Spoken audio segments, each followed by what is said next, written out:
right? So about between 4:15 and 4:20, I'm contacted by our operations center for the bus system, and they say, Brian, right now it's turning into glare ice, and this is not advisable that we're bringing employees, buses, and customers out into these conditions. And so what I do at that time is I assemble a management team. We gather all the facts we can based on that information, and then I make a recommendation to our general manager to say, I don't think that it's safe to operate our service. We need to pause, let the road conditions improve, let the salt and sand get out there, and then we'll hit it. So it's from about 4:30 in the morning, between 4:30 and 5 is when that decision was made, finalized and pushed out. And then just before 8 o'clock, we were able to start sending out our bus rapid transit lines. They're operating on the big streets, the main corridors that we're able to see that melting right away. About 15, 20 minutes after that, we sent out the rest of the fleet. Those operators were given instructions to go to one of their endpoints and start a trip on time so that they're able to start picking people up. And then, of course, we start to communicate that as quick as we can. So it was 3 hours?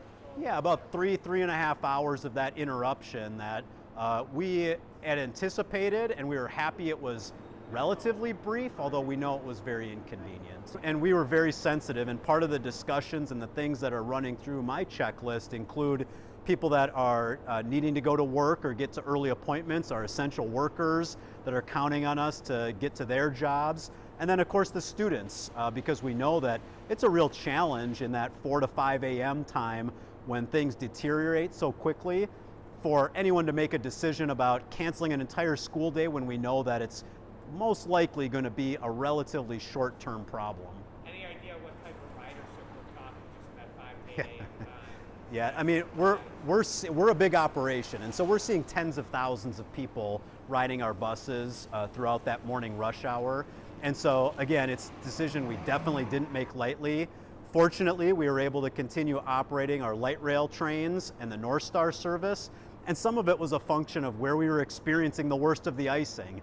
It hit a lot of the southern suburbs first, and then as it cleared up, it was moving west to east. Talked to National Weather Service, they confirmed we knew what we were looking at, and they also advised that we were on a good timeline from their perspective.